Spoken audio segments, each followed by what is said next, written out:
ensemble. Il est le Dieu de gloire, élevé dans les cieux. Personne n'est comme lui. Personne n'est comme lui. Personne n'est comme lui. Personne n'est comme lui. Personne n'est comme lui. Personne n'est comme lui. Personne n'est comme lui. Voici, il vient. On sort de la tempête. Chez vos chalets, brillant comme le soleil. Élève la voix, comme c'est le jubilé. Radio Sion, dansez. Voici, il vient. Acclamons le Seigneur. Jésus est roi ce soir. Le Dieu de tout le temps. Amen. Prenons place. Je bénis le Seigneur pour l'intérêt que chacun d'entre vous portait, n'est-ce pas, pour suivre ces enseignements du mercredi.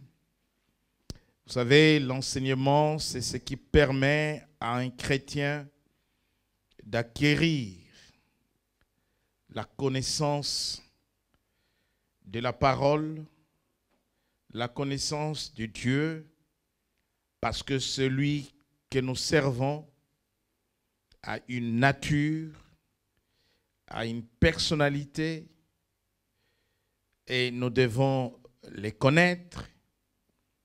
Qui est-il? Comment marche-t-il avec les hommes? Et il est important que la connaissance acquise permette aux chrétiens, n'est-ce pas, de rentrer dans la maturité. Et plus on connaît Dieu à travers l'enseignement, plus on devient costaud dans la foi. Et l'enseignement nous permet d'être stable aussi dans la foi et de faire face aux diverses tentations, aux diverses tempêtes que peuvent nous emporter dans l'hérésie, dans le sectarisme, par exemple. Voyez-vous? Et quand vous avez la connaissance, vous avez la vie. Car dans les livres du prophète Osée, la Bible dit que mon peuple périt faute de la connaissance. L'ignorance donne la mort. L'ignorance amène les gens dans les échecs. C'est pour cela que j'encourage l'Église. C'est bon les miracles. C'est bon les guérisons, c'est bon les délivrances. C'est mieux d'acquérir la connaissance de Dieu, la connaissance de la parole de Dieu. Et cela passe par l'enseignement et pas par la prédication. Donc nous sommes sur le thème de la puissance des alliances de Dieu. Et comme vous le savez, le thème de l'année, c'est la destinée. Et dans la destinée, nous avons les choses que Dieu a préparées pour nous, alors que nous avons été créés en Christ afin de faire de bonnes œuvres. Et l'enseignement sur la puissance des alliances de Dieu aidera les chrétiens à comprendre qu'une alliance, c'est une stratégie que Dieu utilise, que Dieu met en action pour faire réussir. Et dans des situations difficiles et des fois compliquées, ceux ou celui qui a contracté alliance avec lui. Lorsqu'un chrétien fait alliance avec Dieu, dans des moments difficiles, il va s'appuyer sur cette alliance. Car dans l'alliance, il y a les bienfaits de Dieu, il y a la part de Dieu, il y a des clauses qui engagent Dieu à intervenir dans votre vie dans des moments difficiles. Et il y a des clauses qui vous engagent, vous, qui êtes partis à l'alliance avec Dieu. Vous qui êtes alliés de Dieu, d'obéir à la parole de Dieu, de marcher selon sa volonté, de faire les choses que Dieu vous demandera de faire. Vous avez votre part, n'est-ce pas, de responsabilité. Mais il faut retenir ici que Dieu est fidèle à ses alliances. Dieu ne brise jamais une alliance qu'il a conclue avec des hommes ou avec un homme. Quand nous lisons l'histoire de la Bible est faite des histoires des alliances. Il y a eu des alliances collectives où Dieu établit une relation, ce que nous appelons alliance, ou on peut dire testament. Un testament, c'est aussi une alliance. Mais les mots que la Bible va utiliser plus en hébreu comme en grec, c'est le mot alliance pour donner un vrai sens à cette relation qui est établie entre Dieu et les hommes ou entre Dieu et l'homme. Et donc, nous avons dans l'histoire de la Bible des alliances collectives où Dieu choisit un groupe de gens, une nation, un peuple. C'est le cas d'Israël.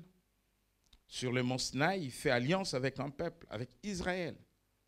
Je serai votre Dieu, vous serez mon peuple. C'est une alliance qui devrait, n'est-ce pas, les conduire dans la terre promise des Canaan. Mais il y a eu des alliances aussi avec des familles. Des alliances individuelles, Dieu avec un homme. Et les hommes entre eux peuvent aussi conclure des alliances. On a vu des rois conclure des alliances. On a vu Josué, au nom d'Israël, conclure une alliance avec le peuple venu des Gabaon, les Gabaonites, même si ils sont tombés dans les pièges, la ruse des Gabaonites, mais ils ont conclu alliance avec eux. Et les dispositions de cette alliance laissaient ces peuples-là en paix et Israël ne pouvait pas porter la main sur ces peuples-là. Mais il y a eu aussi des alliances individuelles, c'est-à-dire Dieu avec un homme. Et concernant ces alliances individuelles, les hommes qui concluaient les alliances avec Dieu se tournaient vers lui dans des moments difficiles, c'est-à-dire s'appuyaient sur lui au terme de ces alliances, et Dieu le conduisait toujours dans des victoires. Et c'est ainsi que nous verrons certaines alliances individuelles sous la forme de vœux.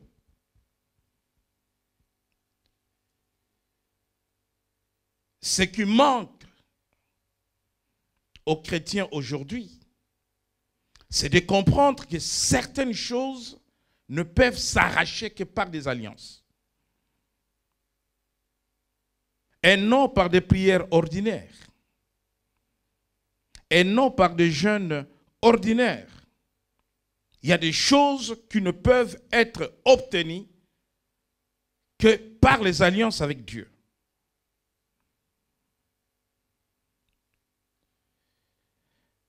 Prenons l'exemple de cette femme Anne, la mère de Samuel. Cette femme était stérile. Elle n'avait pas d'enfant. Et sa rivale Péninan, quand vous lisez au premier chapitre de 1 Samuel, a eu des enfants. Elle s'est moquée d'elle. Mais lorsqu'on nous parle de la prière de Anne, dans le temple, où elle priait, elle criait, elle pleurait, et jusqu'à voir le Seigneur exaucer cette prière. Elle a eu un enfant appelé Samuel. Mais Anne avait fait un vœu à Dieu sous la forme d'une alliance. Le temps des alliances n'est pas passé.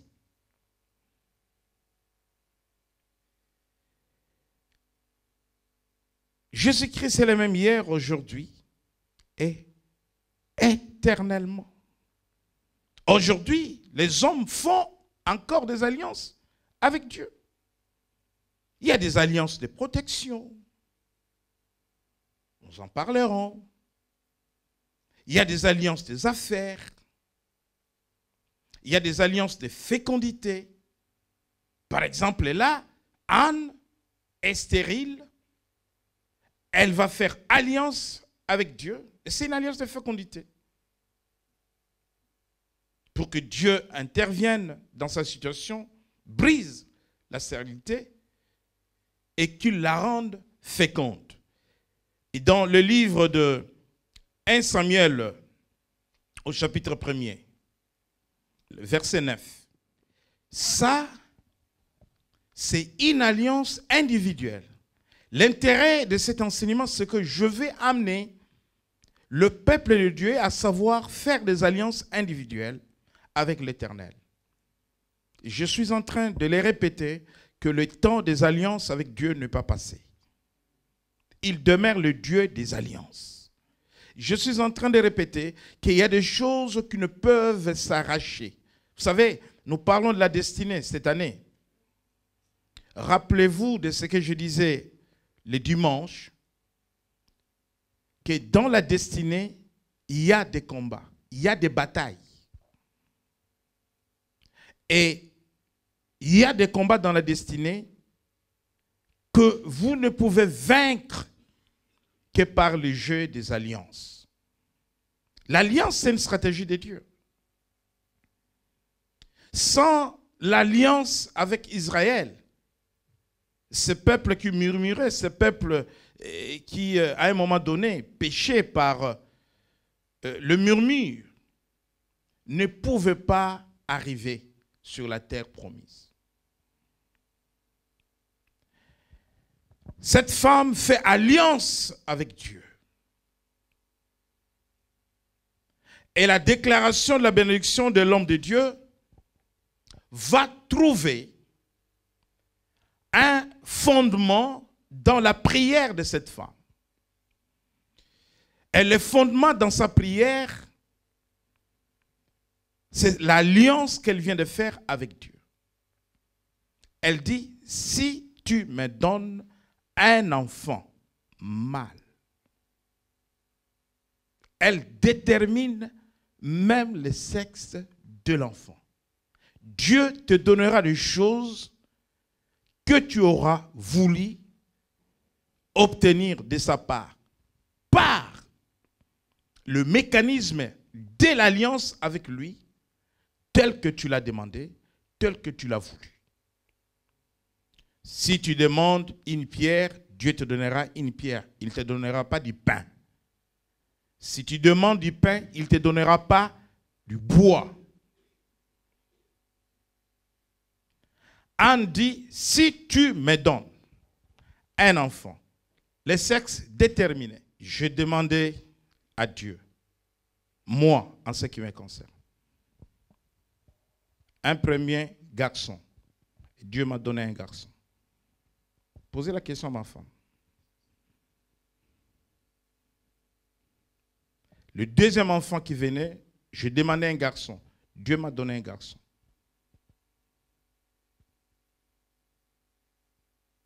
J'ai dit à ma femme, ça sera un garçon, le premier, un garçon. Le deuxième, je lui ai dit, un garçon. Elle me dit, je veux une fille. Je dis, un garçon, un garçon.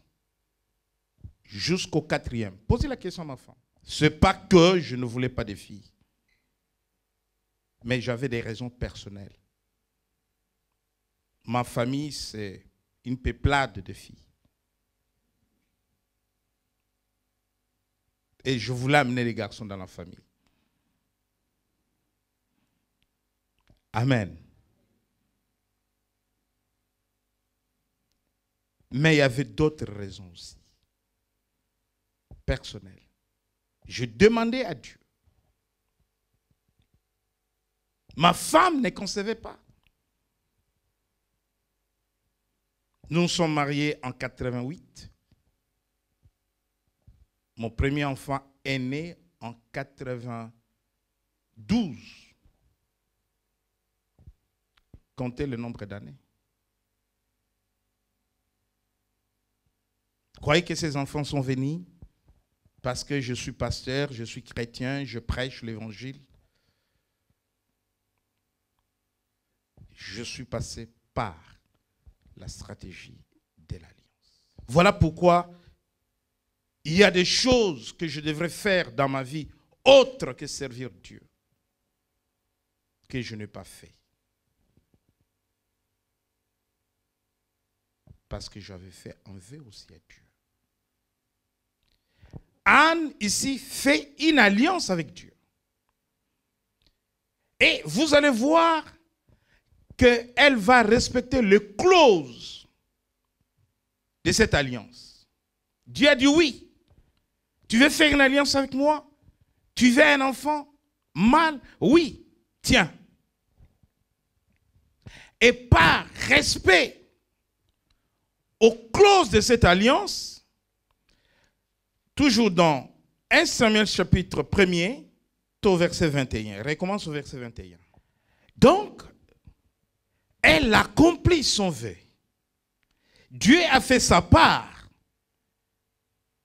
dans la clause du contrat. Elle a demandé à Dieu un enfant. Elle a promis à Dieu de faire de cet enfant son serviteur. Dieu fait sa part parce que dans toute alliance, entre Dieu et l'homme, il y a la part de Dieu et il y a la part de l'homme. Et Anne va faire sa part.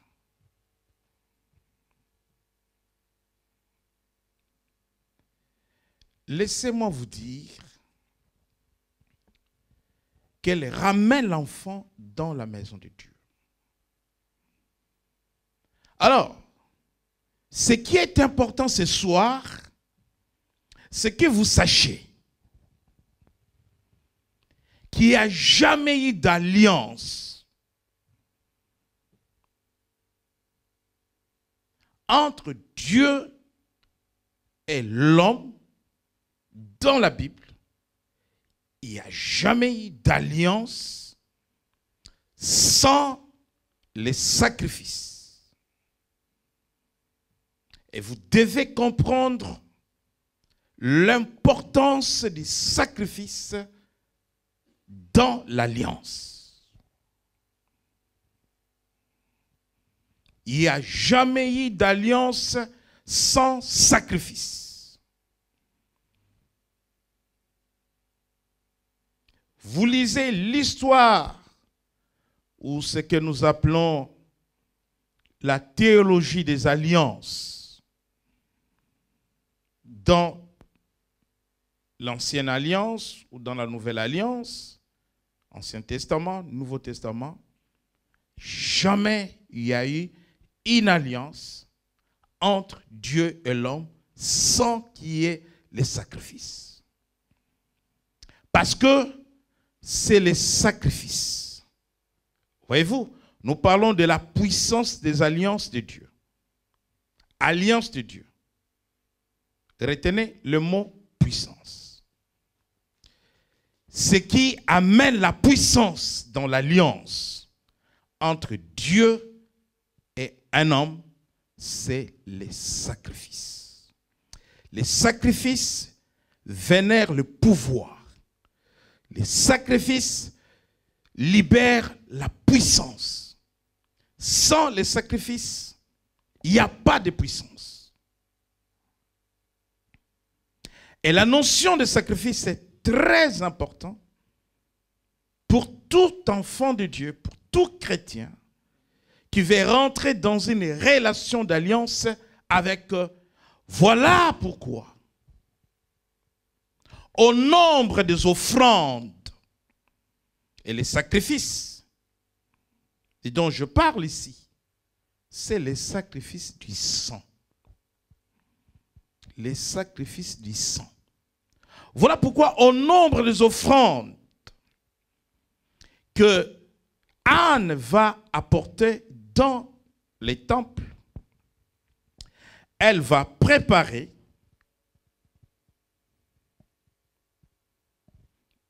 3 taureaux, un épha de farine et une outre de vin, et ils vont égorger le taureau et ils vont conduire l'enfant au sacrificateur. Les sacrifices des animaux étaient toujours amenés au cœur de l'alliance. Quand nous lisons dans Genèse, au chapitre 15, versets 8 à 21, quand je suis l'actualité politique, ce qui se passe en Israël, je me réfère toujours à la Bible. J'ai remarqué que tous les premiers ministres israéliens qui ont remis en cause les termes de l'alliance que Dieu a fait avec Abraham dans Genèse chapitre 15, ont fini par la mort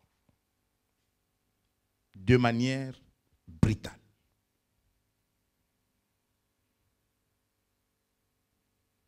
Celui qui avait été assassiné par un jeune étudiant, il avait fait cette déclaration.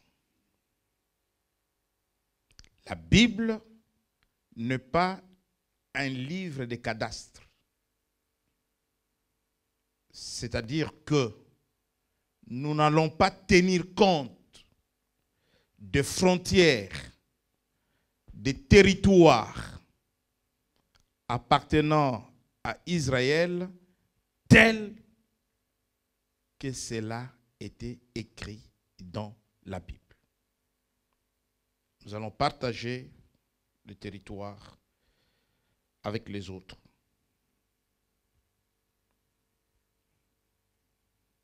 Il n'est pas resté une semaine assassiné. Un autre qui était aussi costaud,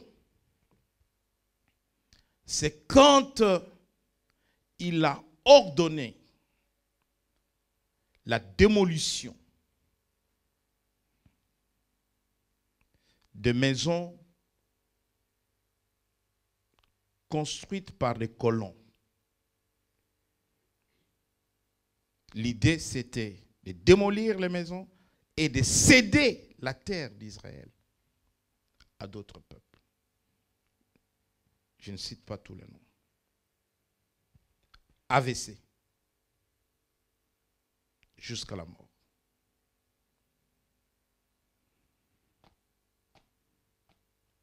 personne ne peut changer l'alliance de Dieu. Donc, vous voyez qu'ici, il y a une partie des cadastres,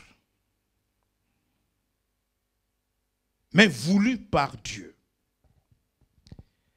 Et je disais qu'il n'y a pas d'alliance sans sacrifice. Ici, Dieu est en train d'expliquer à Abraham le contenant de toutes les bénédictions, les provisions, si vous voulez, lui révéler sa destinée. Abraham se pose des questions. L'Éternel lui dit encore, je suis l'Éternel qui t'ai fait sortir d'Ur en Chaldée. Quand il lui a dit, au chapitre 12 de Genèse, va-t'en de ta patrie, de la maison et de ton père, vers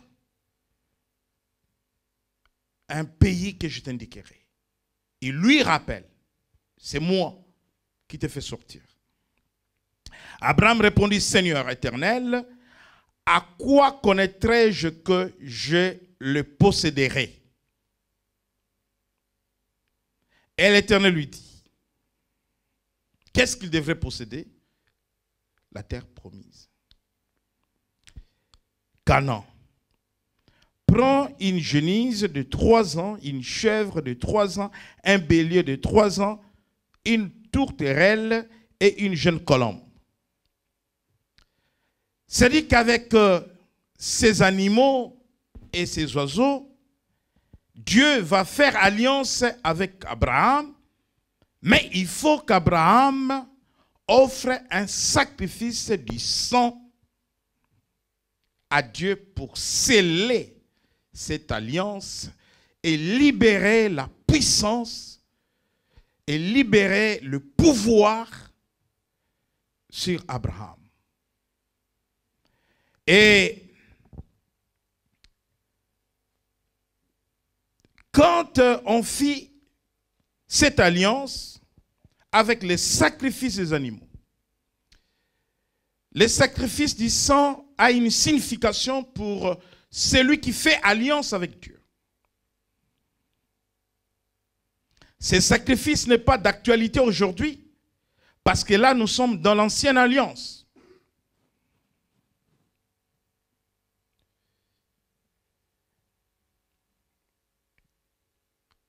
Par la mort de l'animal, l'homme qui fait alliance avec Dieu, qui fait mourir un animal pour apporter un sacrifice du sang, il annonce sa mort. Et vous comprendrez l'essence de cette mort. C'est-à-dire que la mort de l'animal symbolise la mort de celui qui va contracter alliance avec Dieu. Qu'est-ce que cette mort signifie? Cette mort signifie que je m'abandonne entre tes mains. Je n'existe pas, je ne vis pas. Je dépends de toi. Je mets de côté mes pensées, mes idées, ma façon de concevoir, de voir des choses. Je veux marcher comme toi, tu voudras me faire marcher. C'est une mort symbolique. Et les symboles, on amène les sacrifices des animaux. Là, Dieu fit alliance avec Abraham, comme cela est écrit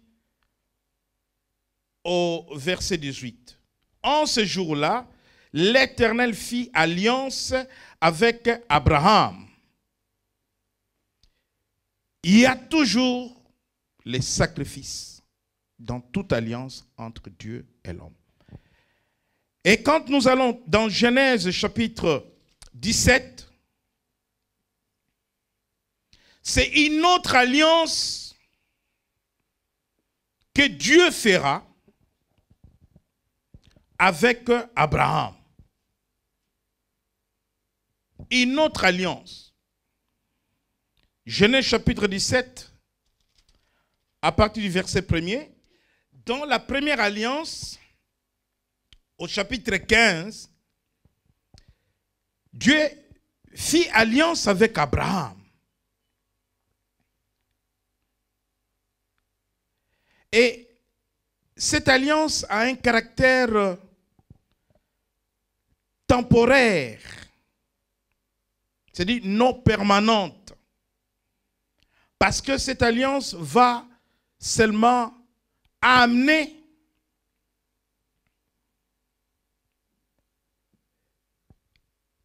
l'accomplissement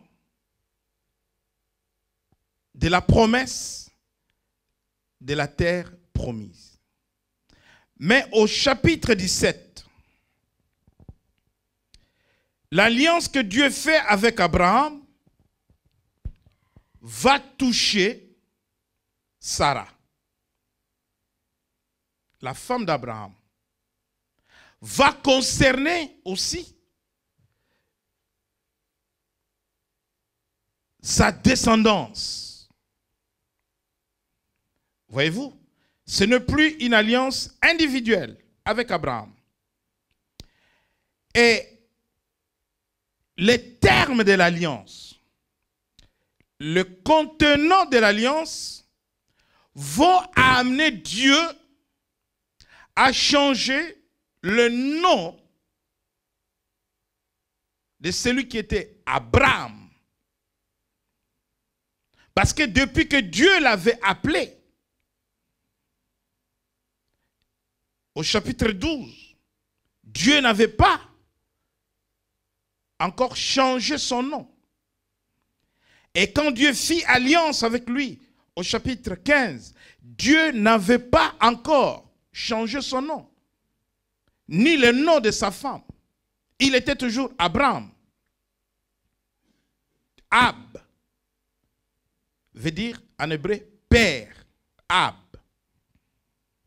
Et Dieu va rendre son nom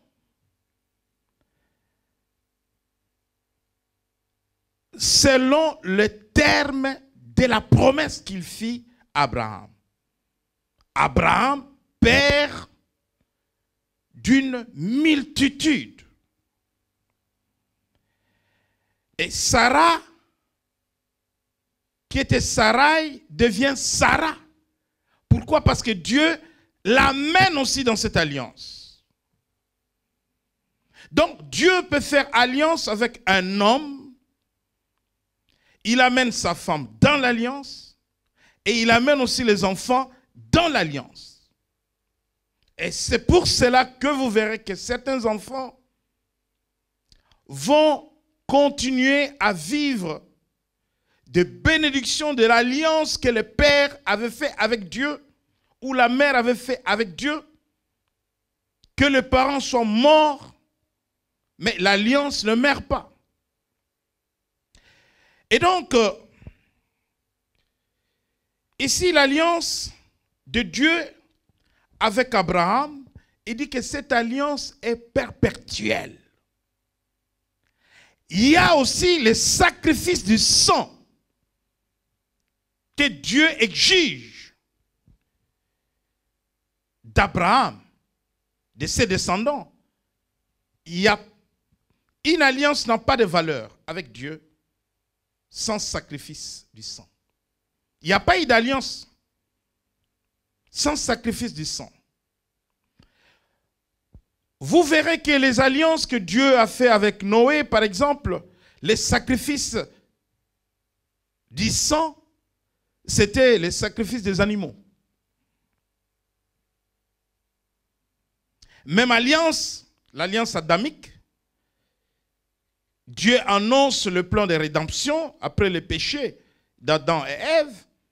Il va tuer un animal et il va couvrir ces deux pécheurs de vêtements faits par Dieu la peau de cet animal. Le sang a été versé. Il y a eu un sacrifice. Et là, c'est la première fois. La première personne qui a tué un animal, ce n'est pas un homme, c'est Dieu lui-même. C'est là.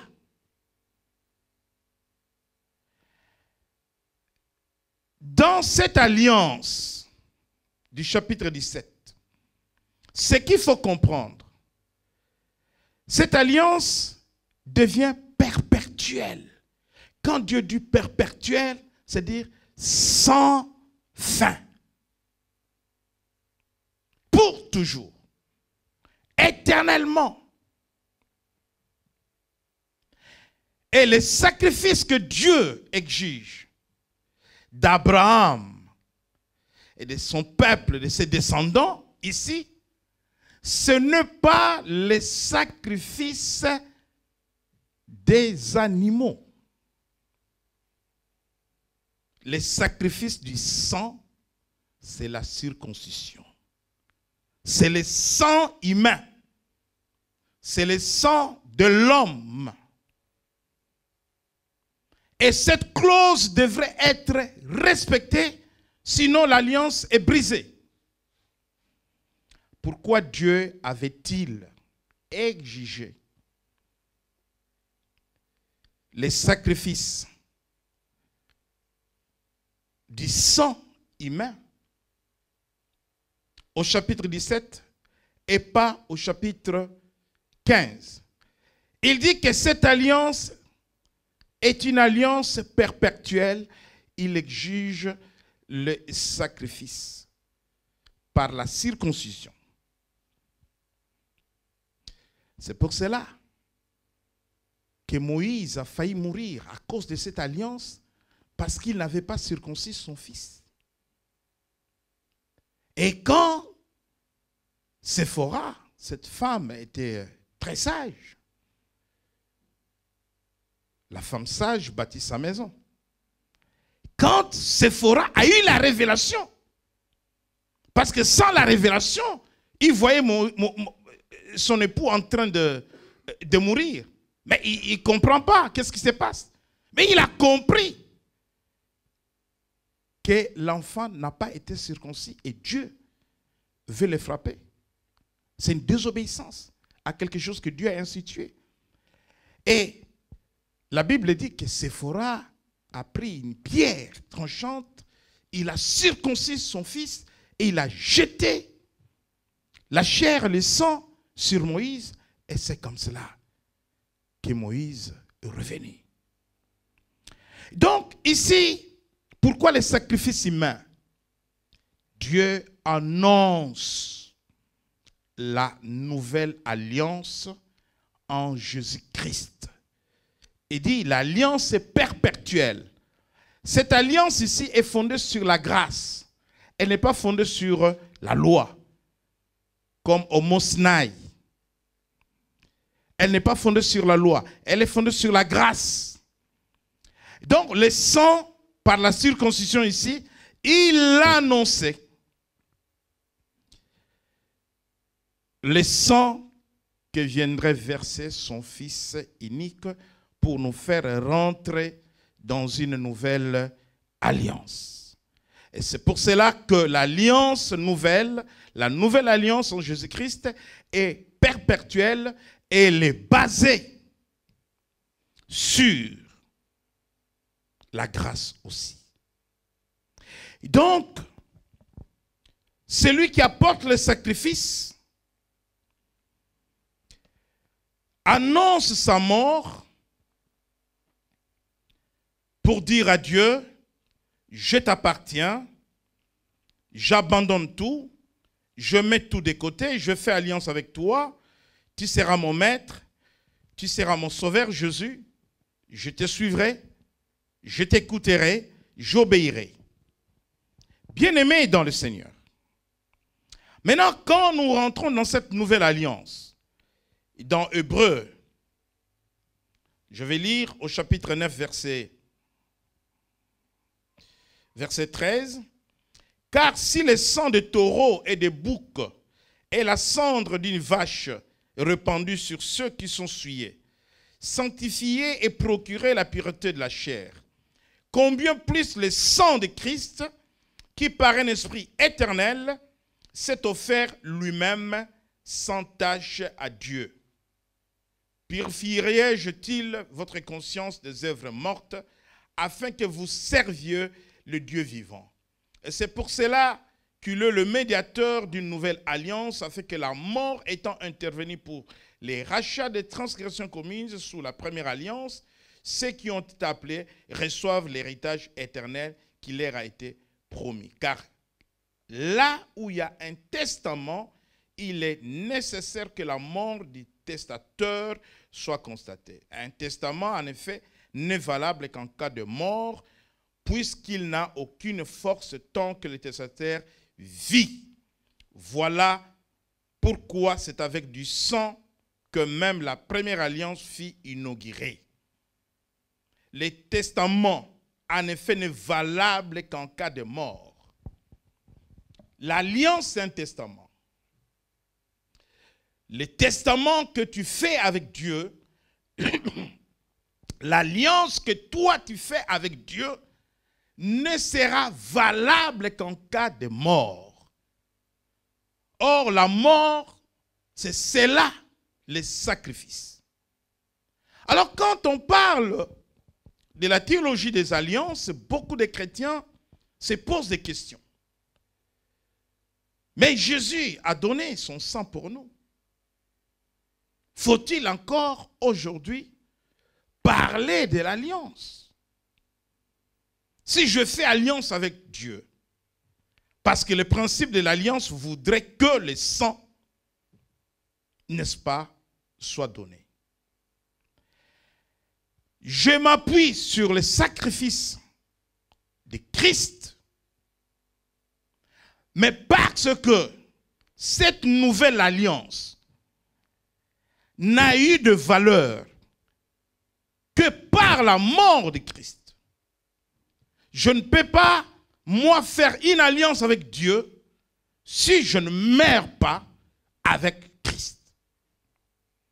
Donc, quand je fais alliance avec Dieu, moi, je dois mourir avec Christ.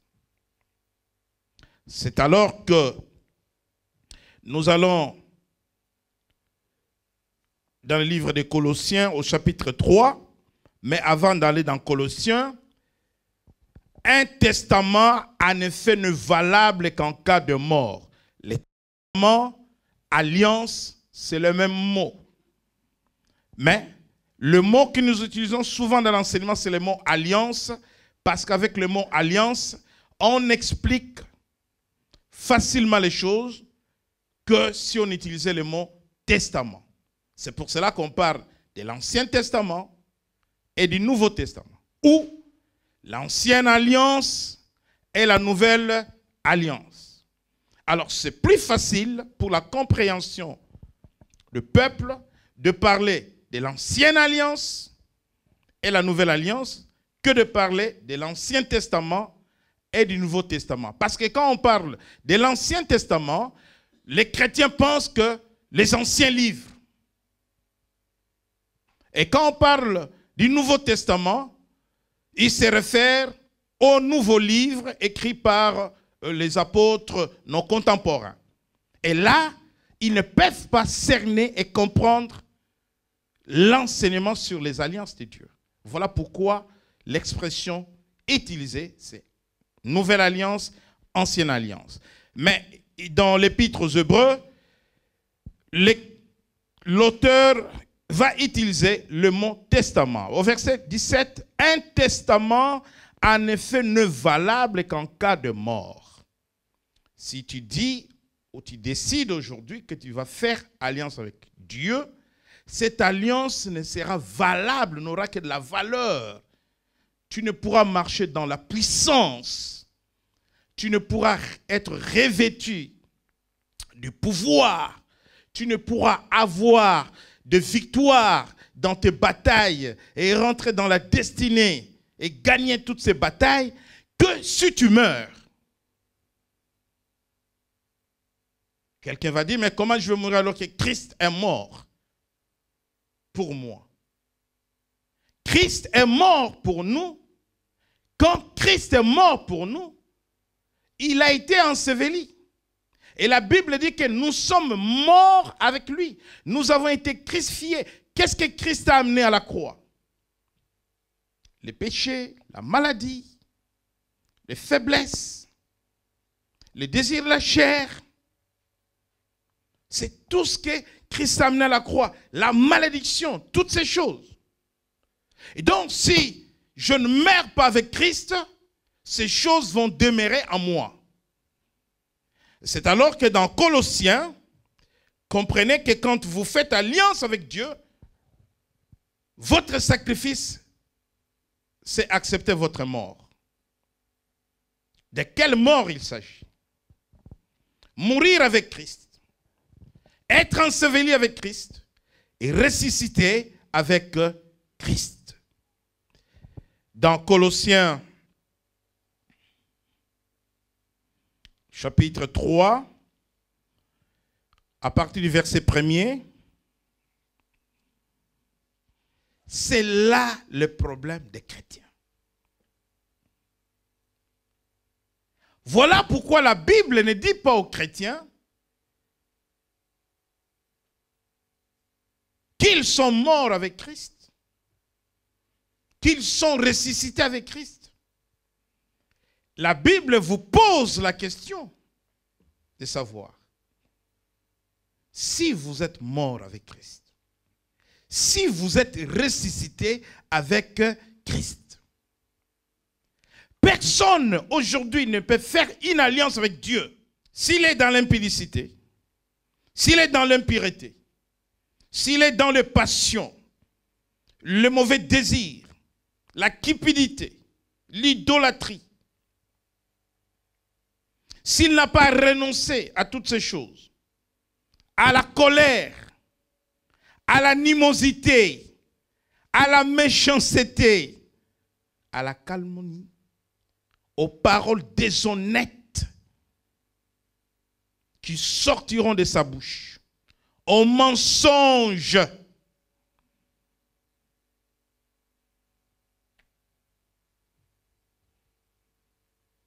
vous ne pouvez pas établir une alliance avec Dieu tant que vous n'êtes pas mort au péché. Tant que vous n'êtes pas ressuscité avec Christ. Tant que vous avez gardé encore le vieil homme. Mais vous changez de vêtements tout le temps. Mais pourquoi vous ne voulez pas changer l'autre nature? C'est pareil. C'est comme tu changes les costards, la jupe, la veste. Donc, vous ne pouvez pas aujourd'hui établir une alliance avec Dieu.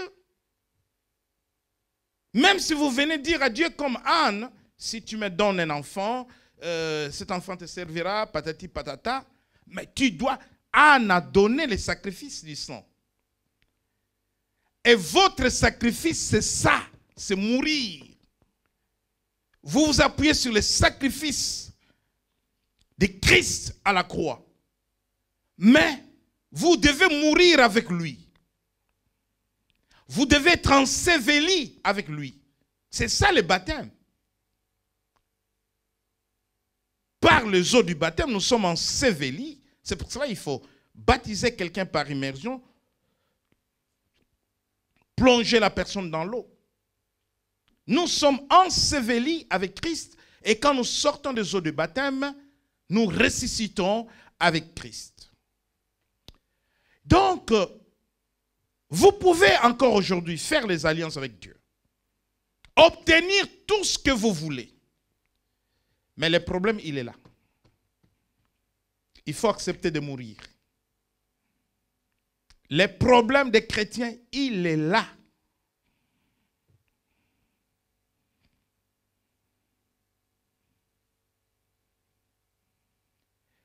Les alliances que certains hommes ont fait avec Dieu par le passé étaient des alliances de donnant-donnant, sans que la personne développe une relation d'intimité avec Dieu. Je reviendrai sur cela la semaine prochaine. Vous montrer les limites de l'alliance que Salomon avait fait avec Dieu par rapport à l'alliance que David avait fait avec Dieu. Montrez-moi un seul passage dans la Bible où Salomon se répand. La repentance. Malgré la multitude de concubines, 700 femmes, autant de maîtresses, qu'on lui reproche ses péchés. Et David, quand le prophète Nathan va lui dire, tu as commis un péché. L'adultère, le meurtre. Il est roi.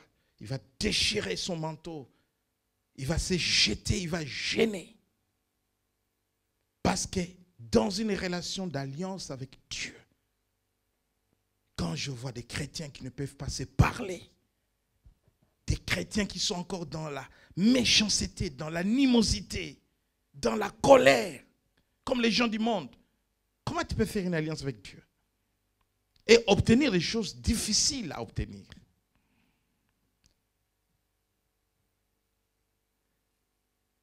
Vous savez, la Bible dit, demandez, on le vous donnera. Mais tout n'est pas à demander. Et la Bible dit, cherchez. Mais chercher une chose, c'est différent de demander une chose. Si je demande à la sœur Lucie 10 euros, elle va me donner 10 euros parce que je lui demande 10 euros. Si je perds une aiguille dans cette salle, une aiguille, mon aiguille est tombée dans la salle. Vous savez ce que je vais faire pour retrouver cette aiguille? Il faut déplacer toutes les chaises, et il faut de la lumière pour retrouver l'aiguille. Mais je peux rester là jusqu'au matin. Là, je cherche. Je ne demande pas. Il y a des efforts à déployer. Donc, les problèmes des chrétiens, c'est Colossiens 3.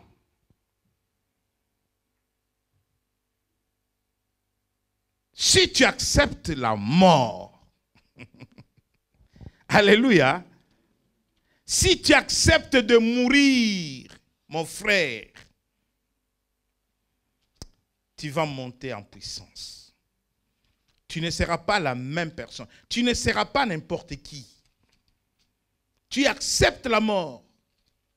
Tu fais alliance avec Dieu. Parce que toi, tu es mort. Mort au péché. Les vieils hommes ne plus en toi. L'animosité, la méchanceté, la colère. La colère, elle est démoniaque. Si tu es colérique, tu as des démons. Et la méchanceté, c'est une caractéristique de Satan et des sorciers.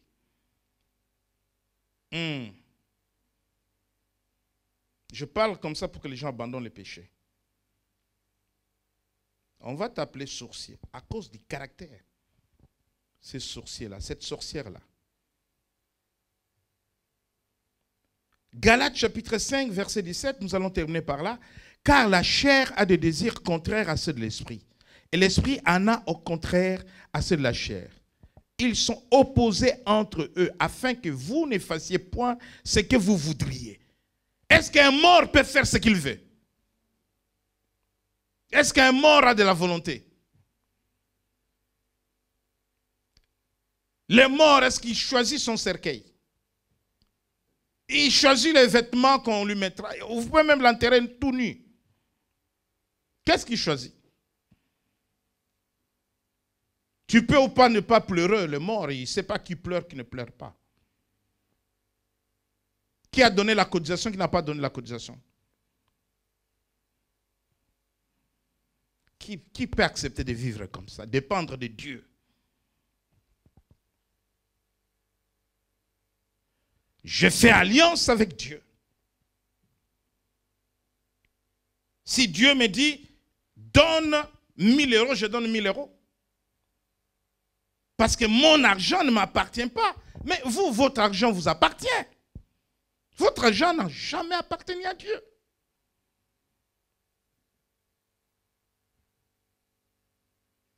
Quand les gens mentent Dieu dans les offrandes, dans les dîmes, leur argent leur appartient, c'est leur argent. Même les 1/10 de Dieu, tu as confisqué.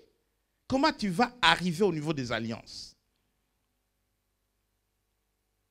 Tu peux même être élevé dans le ministère, n'est pas arrivé au niveau des alliances. Hein. Tu peux même être prédicateur, tu prêches, mais tu n'arrives pas parce que c'est une vie de sacrifice. La mort. Voyez-vous? Bien-aimés dans le Seigneur, je voudrais amener le peuple dans la stratégie des alliances. Parce qu'il y a des choses qui sont difficiles à obtenir, à arracher, si on ne passe pas par là. Mais tu verras que la puissance va couler en toi. La puissance. Parce que le sacrifice, c'est là qui attire la puissance. Tant qu'il n'y a pas de sacrifice, il n'y a rien. Amen. Je dépassais un peu l'heure. Parce que ce que je suis en train de dire, c'est important. C'est fort. Je ne dis pas des choses qui sont sur ces papiers. Il n'y a rien ici. Il n'y a que des passages bibliques. Moi, je parle par le Saint-Esprit. Si quelqu'un doute, à la fin, viens prendre cette feuille. Tu verras qu'il n'y a rien. En 2005, je faisais un séminaire à la gloire de Dieu à Pantin.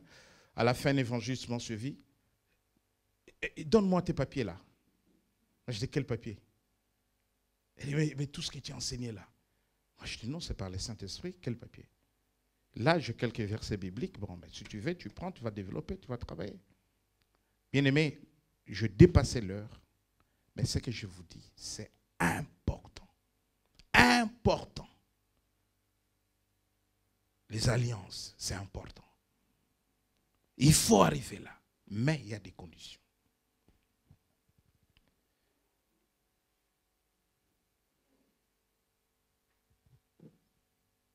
La moitié de l'Église devrait être là aujourd'hui. Si les gens se disaient que mon temps, c'est pour Dieu. Voyez-vous? Mais moi, je suis là de mardi à dimanche. Est-ce que je suis salarié dans cette église? Qui me donne un salaire?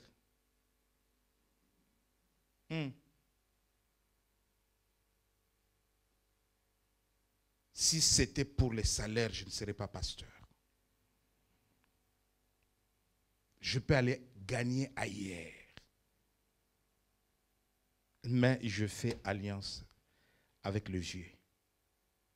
Le très haut, le tout-puissant, le plus grand employeur qui n'envoie pas les gens au chômage.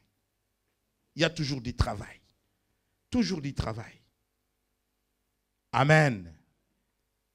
Nous y reviendrons la semaine prochaine. Comment faire alliance avec Dieu. Ma vie pour Jésus. Mon cœur pour Jésus, mon argent pour Jésus, mon temps pour Jésus, ma force pour Jésus, mon énergie pour Jésus. Amen. Que le Seigneur vous bénisse.